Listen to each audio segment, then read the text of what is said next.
15 February 2026ला आलेली आहे महाशिवरात्र आणि यंदाच्या महाशिवरात्रीचं काय खास वैशिष्ट्य आहे?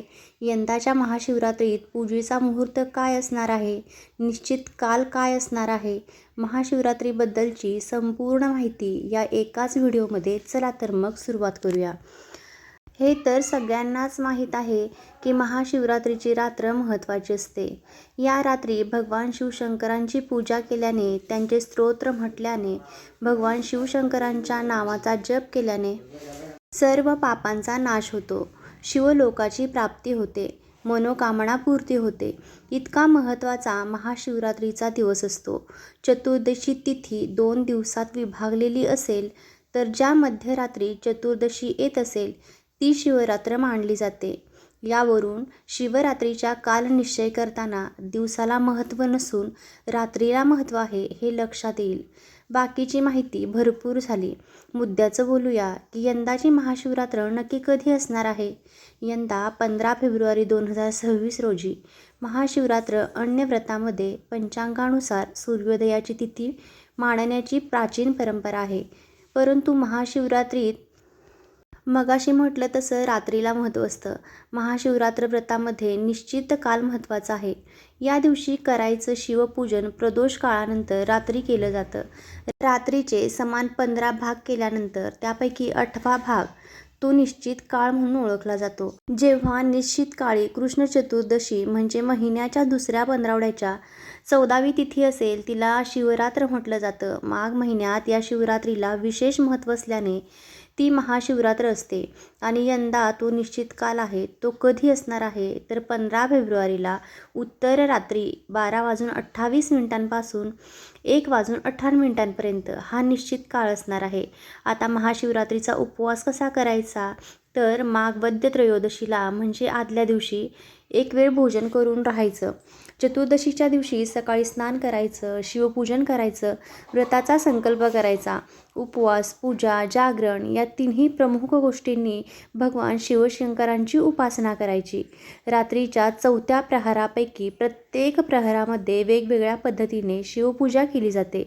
तिला यमपूजा असंही म्हटलं जातं. पूजा करताना शिवाला विशेष प्रिय आहे तो बेल, आंबा या सगळ्या झाडांची पानं वाहिली जातात. विशिष्ट वर्षव्रत केल्यानंतर त्याचं उद्यापन करता येतं. या काळात उपवास करणं, जागरण करणं या गोष्टी नकळत घडल्या तर व्यक्तीचा उद्धार होतो, अशी अनेक लोकांची श्रद्धा आहे. महाशिवरात्रीला भगवान शिवशंकरांसाठी जलाभिषेक, रुद्राभिषेक केला जातो. घर दिवशी भक्तिभावाने शिवाराधना केल्यास भगवान शिवशंकर प्रसन्न होतात, शिवभक्तांच्या सर्व मनोकामना पूर्ण करतात असा उल्लेख पुराणांमध्ये येतो, धार्मिक कथांमध्ये येतो. महाशिवरात्र का साजरी केली जाते यामागे सुद्धा अनेक कथा सांगितल्या जातात.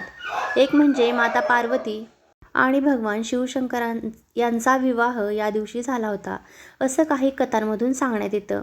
काही कथांमधून असंही सांगितलं जातं की समुद्र मंथनातून निघालेलं हलाहल याच दिवशी भगवान शिवशंकरांनी प्राशन केलं होतं आणि जगाला विनाशापासून वाचवलं होतं. हेच ऋण फेडण्यासाठी सुद्धा महाशिवरात्री रात्र साजरी केली जाते. पण एकंदरीतच या रात्री शिवतत्व जागृत असते पृथ्वीवरती आणि म्हणून त्या शिवतत्वाचा लाभ घेण्यासाठी भगवान शिवशंकरांची उपासना केली जाते. मंडळी, तुम्हाला माहीत आहे शिवरात्रीचे सुद्धा वेगवेगळे प्रकार आहेत बरं का. नित्य शिवरात्र, पक्ष शिवरात्र, मास शिवरात्र, योग शिवरात्र आणि महाशिवरात्र असे शिवरात्रीचे 5 प्रकार आहेत.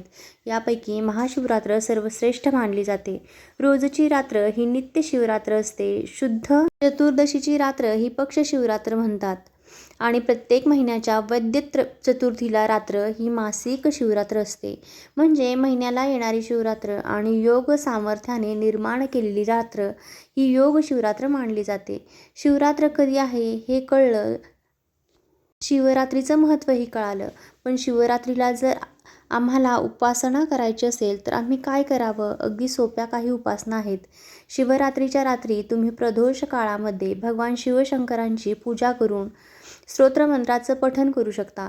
जे स्तोत्र तुम्हाला येत असतील ते म्हणू शकता आणि अगदी काही येत नसेल तर ओम नमः शिवाय हा मंत्र सगळ्यांनाच येतो. या मंत्राचा जप जेवढा जमेल तेवढा जास्त वेळा करू शकता. शिवलीलामृत हा प्रसिद्ध ग्रंथ आहे. या शिवलीलामृतातील 11वा अध्यायसुद्धा तुम्ही महाशिवरात्रीच्या दिवशी पठण करू शकता. भगवान शिवशंकरांच्या या शिवलीलामृत ग्रंथाला बरेच महत्त्व आहे. हा ग्रंथ परंपरागत श्रद्धाष्ठित आहे. त्यामुळे या ग्रंथातला 11वा अध्याय पठण करून सुद्धा तुम्ही उपासना करू शकता.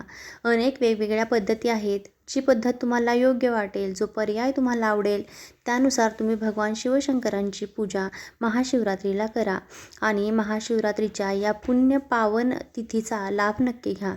कमेंट बॉक्समध्ये ओम नमः शिवाय लिहायला विसरू नका.